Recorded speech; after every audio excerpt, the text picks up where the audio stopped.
Okay, in this video clip, we want to trace Einstein's path to the so-called miracle year. Sometimes you'll see this in Latin, the annus mirabilis. It comes originally from 1600s, actually.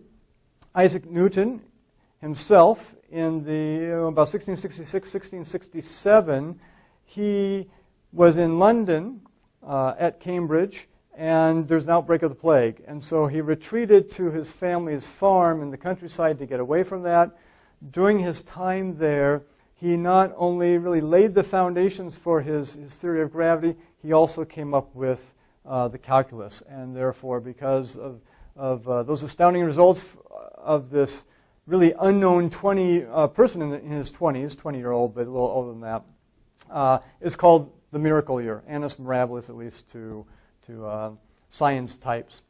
And then Einstein himself, 1905, so approximately 220, 230 years later, has his own miracle year. So we want to figure out how does he get to that miracle year and say a few words about the miracle year itself, why it was seemingly so miraculous. So here's a rough outline of where we're going, just some of the highlights here. We won't go into all the details because if you want, you of course can get those in the profile of the young Einstein, or maybe you've already read some of that. So this will just give you a pathway through that, reminder of some of those things. Youth in Munich. He was born in 1879, as we said in the previous video clip. His family moved to Munich when he was very young. As I mentioned in the other video clip, his father and uncle started essentially electrical business, electrical technology business, in terms of developing especially electric lighting for various cities, townships in the Munich region. He went to school in the Munich school system, and one thing to know about the German school system at the time, very rigid, very hierarchical, and had a strong sort of militaristic Prussian slant to it, and Einstein rebelled against that very, very strongly. And throughout his life, he had that sort of anti-authoritarian streak in him, and it did not fit well with him. So much so that by the time he was 16, 17, he renounced his German citizenship, and his father let him do that. And for several years, then he actually was he was stateless. He wasn't a citizen of any place. He wanted to become a Swiss citizen, but that took several years in terms of the paperwork and fees involved, and so on and so forth. So he eventually became a Swiss citizen, and then later in his life became a German citizen again when he became famous, and they wanted to claim him again, as it were. Mentioned last time also that he went to the Swiss Federal Polytechnic in Zurich, Switzerland. He actually did not get in on his first try. He applied sort of a year early to essentially get away from the Munich school system, and wasn't successful the first time.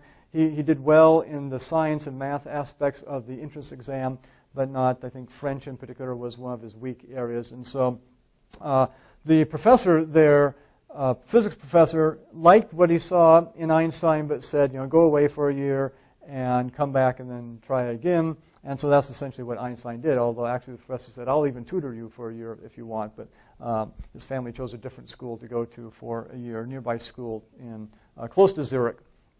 That professor was Herr Professor Weber, who was the primary physics professor. There were actually two physics professors at the Swiss Federal Polytechnic, but he was the one that interacted with Einstein the most. Einstein enjoyed his lectures, at least early on, but later on in the course of study felt that Weber was behind the times, especially in terms of his knowledge and teaching of electromagnetic theory, Maxwell's equations, and things like that.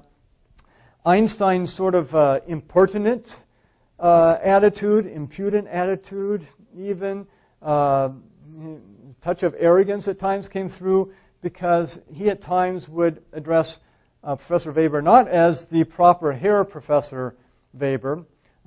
German educational system was very hierarchical, as was German culture and society in many places. And instead he'd just say Herr Weber, which really bordered on an insult. It was not the type of thing you would be addressing your professors as. And so in fact Weber at one point said, Einstein, you're a very smart person, but no one can teach you anything. that type of thing. And so Einstein certainly had that touch of arrogance about him in his youth, and it got him into trouble at times. In fact, a little later on here, we'll see how it got him into trouble. Also, while at the Swiss Federal Polytechnic, he met Mileva Maric, put the last name in here too, who was a Serb and came to Switzerland for its universities. Actually, many women students from throughout Europe came to Switzerland because in their homelands they weren't allowed to go to university, and so you saw many of them in Swiss universities. It was unusual, though, for a woman to be studying physics, science, and math like Mileva was. She originally was going to study medicine, then switched to physics, and that's therefore how she and Albert met. They were essentially studying to be high school physics teachers. That was the whole idea of the Federal Polytechnic.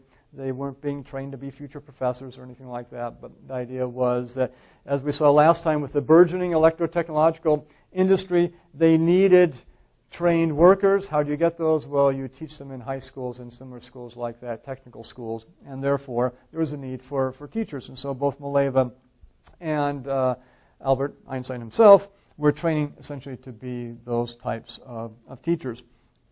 He graduated in 1900. His grades were okay, but not great. They sort of tailed off his last 2 years for whatever reason, maybe just because he got tired of going to lecture. In fact, we know he got tired of going to lecture. He relied on some friends' notes in many cases to pass his exams. In his mid-year exams or mid-course exams, 2 years in, he did very well. Again, his graduation exams he passed, but did not do as well as he'd done before. Mileva actually did not pass, which was obviously a big disappointment to her and to him to a certain extent. So the graduation in 1900, and then the idea, of course, got to get a job. In particular, he was hoping to get a job so he could marry Mileva, which caused a lot of tensions. I have career anxieties here. There are also a lot of family anxieties. His family did not care for Mileva for a number of reasons. She was Serbian, for one.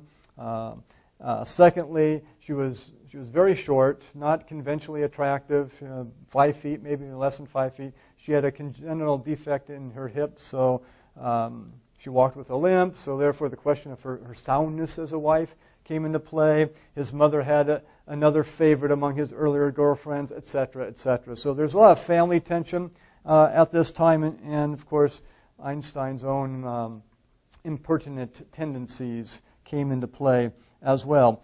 As far as his career anxieties here, what he was really wanting to do was get a position as a physics assistant, perhaps with Herr Professor Weber, helping him out in the physics labs and training of future engineers and things like that, or with another university.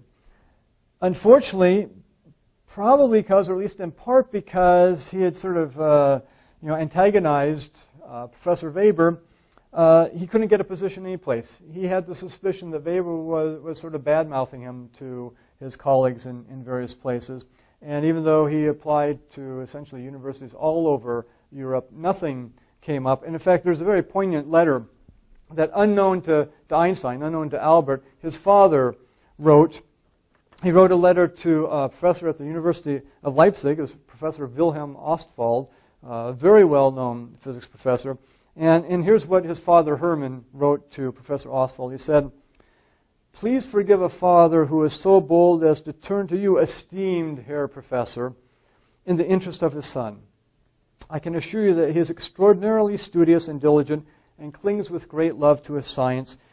My son, therefore, feels profoundly unhappy with his present lack of position and his idea that he has gone off the tracks with his career and now is out of touch. This feeling gets more and more entrenched each day.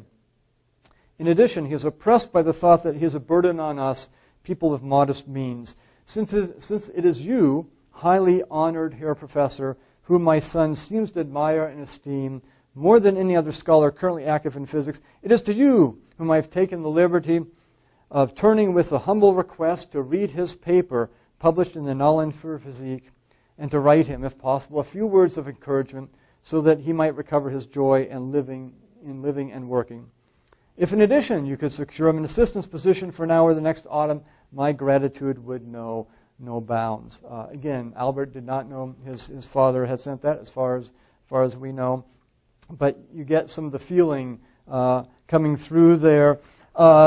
It's also, Herman, his father, mentions being people of modest means. They actually had been fairly prosperous, but in the 1890s, their electrotechnology business hit some real bumps. They lost a key contract that they were vying for, and therefore went bankrupt in 1894, tried again, went bankrupt in 1896, and therefore it really weighed on Einstein, perhaps even more than his father, who was sort of more of an optimistic sort. So a lot of these things were weighing on Einstein at the time, the career anxieties, the family anxieties, the rift with his family in terms of his relationship with Mileva. No record exists of response by Professor Ostwald to Hermann Einstein's letter on behalf of Albert. What's ironic, however, is just a few years later, in fact, 9 years later, this was written about 1901, 9 years later, Ostwald was the first person to nominate Einstein for a Nobel Prize. So he may not have even read the letter, who knows, he may have read it and just tossed it, but within 9 years, Einstein was definitely on Ostwald's mind. So definitely career anxieties at this point in time. He was looking for a position as a physics assistant, perhaps. He thought about tutoring, teaching position in high school someplace. And a friend of his came through for him. After about a year of this, a friend in need, a friend named Marcel Grossman, who actually had helped him graduate, because this Marcel Grossman who actually went to lectures and took notes that Einstein could then use. Einstein spent a lot of time tinkering around in the laboratories. He enjoyed that more than many of the lectures. Well, Marcel Grossman's father knew the head of the Swiss Patent Office. And again, the whole context here of this revolution in electrotechnology, and really, if you think about it, the last 20 or 30 years, there's an analogy with the computer industry in our time, providing a lot of opportunities. And in this case, the patent office needed to expand. They're getting more and more patents in electrical and technological fields, and so they were going to add a position. Einstein wasn't quite perfectly qualified for it, because the best training would be, say, a mechanical engineer, but his physics training allowed him to qualify, and he certainly knew electricity and magnetism very well, that part of it, and they felt they could train him. So essentially, that opportunity opened up, although it took a little while before he actually got the position there. So that was about 1901. In celebration of this, Einstein at that time was actually in Milan, Italy. His father had moved the business from Munich to Milan because investors in business thought that the Milan area would be a better area for developing a new business. They were selling generators and things like that by that time. So he invited Mileva, hey, let's go for a nice weekend together to celebrate. They met in northern Italy at Lake Como. Mileva was still in Switzerland at the time. She was studying for another year to try to graduate. They met there, had the great romantic weekend. They talked about, going on a boat up Lake Como and over the Splugen Pass on this sleigh with snowdrifts, on either side of them, and so on and so forth. So a lot of lasting memories that Mileva wrote about to a friend. A few months after that, another lasting memory came along because Mileva discovered she was pregnant. And as you might imagine, that added even more to the anxiety and turmoil that Albert and Mileva are feeling at this point. And so there's a lot of zigzagging at this point in terms of what Einstein felt he should do. Sometimes he would say, he'd write to Mileva and say, I will look for a position immediately, no matter how humble it might be. So he actually considered going into the insurance industry. He applied for a position teaching just physics in high school. He applied for another position teaching essentially mechanics and machines and so on and so forth. So he was just trying to find anything, because even though we mentioned his friend, Marcel Grossman, had an in the patent office, that position hadn't actually been advertised yet. There was a long delay here. And finally, though, all the zigzagging ended because the patent office position did open up. The head of the patent office actually wrote personally to Einstein and said, please apply for this position. And finally, it came through, and that would be in about 1902. So there's about a 2-year period from when he graduated to 1902 with turmoil, a lot of anxiety in his personal life and his professional life. He was able to continue to do some physics. And in fact, also in 1902, when he was then at the patent office in Bern, Switzerland, a couple of his friends and he put together what they called, sort of grandiose terms, the Olympia Academy. Essentially, they got together and they read books together, a lot of works in physics, but also philosophy, literature, and they would read and discuss these books intently and intensely for hours at a time, and also play some practical jokes on each other and things like that. So he certainly was still doing some physics. He'd actually been able to publish a few papers along the way, but he essentially was out of academics, and just anybody looking at him at that point would say, it's nice he has that secure position in the civil service, in the patent office, and maybe can keep doing a little physics on the side, as it were, and discuss it with his friends in this informal Olympia Academy they had. Mentioned the pregnancy back here. A daughter, Liesl, was born. We don't know actually the formal name given to her, and actually we don't know what happened to her. There have been, once this did not come to light until about the 1980s or so fairly recently. It was not known during Einstein's lifetime itself. And there's some evidence that she might have died at a fairly early age, maybe about 2 years old, of scarlet fever. But there's no definitive evidence exactly what happened to her. Some people think maybe, again, she was adopted by friends of Maleva's family. Whatever, what we do know is that Maleva joined Albert in Bern, Switzerland when he got the job at the patent office, and Liesl was not with them at that point. And clearly, just reading between the lines in some of the accounts of Maleva's life, it affected her profoundly and had implications for their later lives as well.